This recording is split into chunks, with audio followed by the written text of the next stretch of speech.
Alors ta question elle est très intéressante parce que tu dis projet bébé et pour beaucoup de femmes en fait c'est évident de changer son alimentation à partir du moment où on découvre qu'on est enceinte alors que ce qui est important c'est justement de changer son alimentation avant.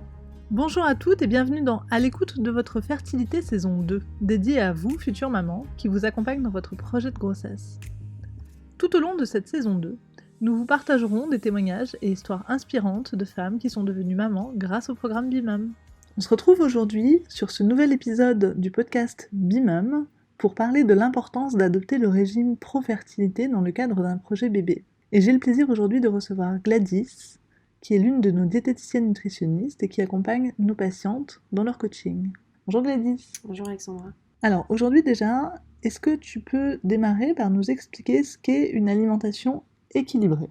Une alimentation équilibrée, ça veut dire manger de tout. Donc on va introduire des bonnes protéines, animales ou végétales, des bonnes graisses, comme par exemple les oméga 3, mais aussi des glucides complexes, des glucides simples, ce qu'on appelle aussi sucre lent ou sucre rapide.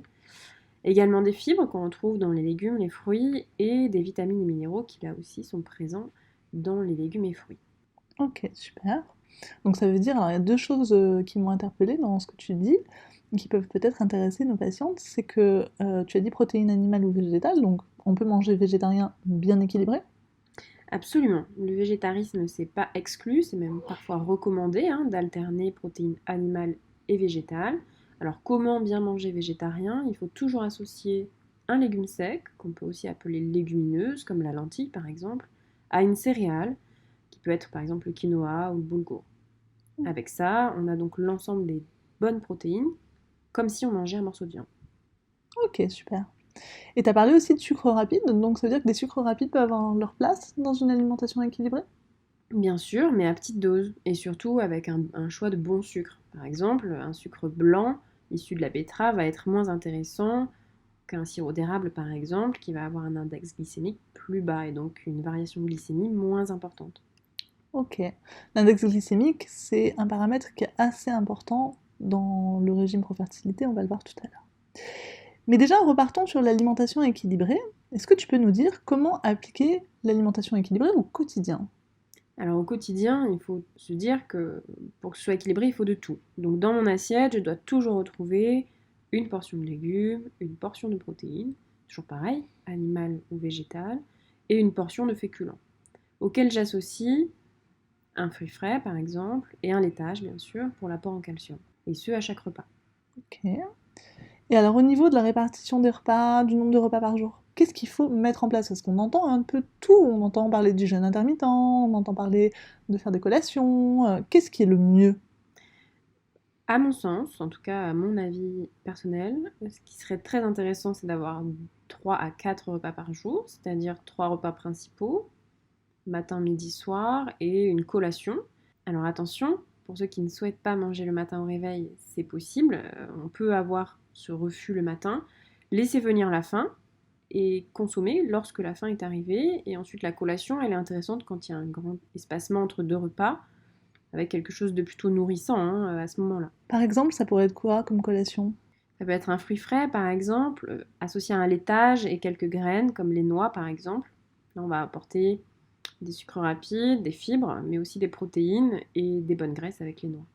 Ok, top. Du coup, Alexandra, est-ce que tu peux nous en dire plus sur ce qu'est le régime pro-fertilité? Alors bien sûr, tout à fait. Alors le régime pro-fertilité, il part d'une alimentation équilibrée, mais surtout, c'est un concept qui a été développé par le docteur Gaskins. Donc c'est des publications du docteur Gaskins qui mettent en évidence une amélioration des chances de tomber enceinte de l'ordre de 50% quand on suit ce régime.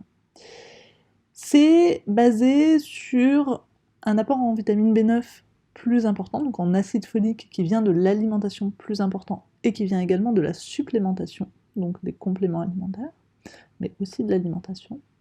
C'est un apport en oméga 3, c'est une alimentation à index glycémique bas, dont tu nous as parlé tout à l'heure. C'est une alimentation dans laquelle on va introduire des produits laitiers ou du soja. Et c'est une alimentation riche en antioxydants, notamment en zinc. Pourquoi? Parce que la vitamine B9, on le sait, c'est une vitamine essentielle dans le cadre de la fertilité, puisque il faut systématiquement se supplémenter en vitamine B9 sur un début de grossesse ou sur la période de la préconception.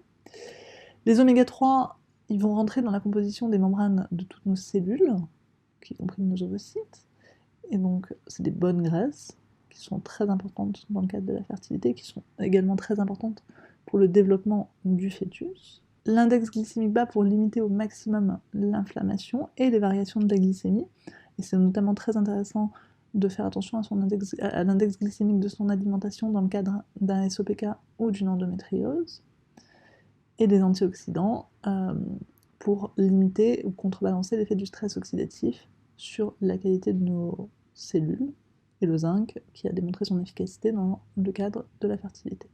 Du coup, Gladys, moi j'ai une question. Avec ce que je viens de te dire sur le régime pro-fertilité, comment on peut mettre ça en place via une recette dans une alimentation au quotidien? Bah écoute Alexandra, je propose d'utiliser plutôt les courges qui sont bien composées en termes d'antioxydants, notamment en bêta-carotène, pour la butternut. On peut utiliser donc la butternut sous forme de crème associée à du blé complet, gratinée avec du chèvre et quelques éclats de noix pour l'apport en oméga 3. Ah ouais, top, ça donne envie. Du coup, Alexandra, tu me parlais du régime pro-fertilité tout à l'heure. Est-ce que tu peux me dire quels sont les risques si la maman s'alimente mal pendant un projet bébé? Alors ta question elle est très intéressante parce que tu dis projet bébé, et pour beaucoup de femmes en fait, c'est évident de changer son alimentation à partir du moment où on découvre qu'on est enceinte, alors que ce qui est important c'est justement de changer son alimentation avant. Pourquoi? Parce que, comme je l'ai dit tout à l'heure, le fait d'améliorer son alimentation et d'adopter un régime pro-fertilité, déjà, ça permet de tomber enceinte plus facilement. Mais surtout, le fait d'améliorer son alimentation avant la grossesse, ça permet de protéger, d'améliorer la santé de son futur bébé. Ça, il y a des études qui le mettent en évidence. Donc, c'est pas au moment où on découvre qu'on est enceinte qu'il faut changer son alimentation, c'est bien avant, c'est plusieurs mois avant. Quand on s'alimente mal durant un projet bébé, ça va augmenter le risque de fausse couche, déjà. Tout simplement parce que si on démarre sa grossesse en étant très carencé, le risque de fausse couche, il est plus important. Une alimentation qui va être trop pauvre en vitamine B9, et s'il n'y a pas de supplémentation en vitamine B9 à côté, on va avoir un risque plus important de développer des malformations du fœtus. Donc, vraiment à éviter au maximum. Et puis, cette alimentation avant la grossesse, elle va jouer sur la santé de la future mère et sur la santé du futur bébé. Donc, c'est-à-dire qu'on va démarrer sa grossesse dans un meilleur état nutritionnel, donc on va être moins fatigué, on va éviter d'avoir des carences, parce qu'il y a certains besoins en nutriments essentiels qui augmentent dans le cadre de la fertilité, c'est le cas du fer par exemple. Donc si on démarre sa grossesse en étant déjà carencé, comme les besoins vont augmenter, on risque d'avoir une vraie carence très très importante durant la grossesse, qui peut avoir des incidences sur la santé de la future mère et sur la santé du bébé. Et puis, le risque de certaines pathologies pour le bébé va être limité si l'alimentation elle est très équilibrée avant la grossesse. Pareil, il y a des études qui mettent en évidence que une maman qui se nourrit bien, son bébé, plus tard, va avoir moins de risques de développer certaines pathologies. Donc il y a un vrai intérêt, et pour les chances de tomber enceinte, et pour limiter le risque de fausse couche, et pour la santé du bébé et de la future maman. Effectivement, comme tu le retraces, c'est très important de bien suivre cette alimentation en amont. Tout à fait. Et alors justement, quelle est l'importance de se faire accompagner, Gladys, dans ces changements alimentaires au quotidien? Effectivement, là, la présence du diététicien nutritionniste et notamment spécialisé en fertilité est essentielle. On manipule quand même sa santé, la santé de la future maman, la santé du futur bébé, et c'est essentiel de pouvoir la manipuler de la bonne manière et d'avoir les bons conseils. On peut retrouver des choses sur Internet ou entendre éventuellement des informations dans le cadre privé, mais attention, ça reste quand même des données de santé. Je trouve que c'est essentiel quand même d'avoir cet accompagnement, tant pour le soutien que pour le côté santé. Oui, tout à fait. Autant pour le soutien émotionnel, parce que je pense que parfois quand on est notamment en parcours PMA, on n'a pas forcément le temps d'avoir ce soutien émotionnel dans le cadre du parcours. Donc ça, c'est aussi quelque chose sur lequel vous pouvez échanger avec les patientes, je suppose. Complètement. Mais voilà, vous avez aussi une vraie rigueur et un vrai apport scientifique, je dirais, important dans le cadre de cette alimentation nouvelle à adopter. Tout à fait. Dans ce moment-là, on est une équipe. Tout à fait. Bon, bah, top. Puis on peut peut-être dire aussi que l'accompagnement nutritionnel, il peut faire l'objet d'un remboursement par la mutuelle. Effectivement, certaines mutuelles prennent en charge les consultations diététiques, ce qui peut être très intéressant et ce serait dommage de ne pas en profiter.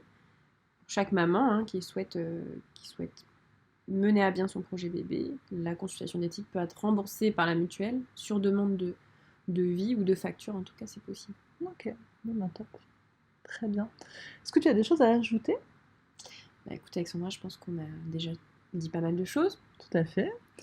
Bah, écoute, je te remercie beaucoup pour Merci à toi. tous ces éclairages. Et puis, n'hésitez pas à nous envoyer des petits messages si vous avez des questions sur le régime pro-fertilité. À bientôt! À bientôt.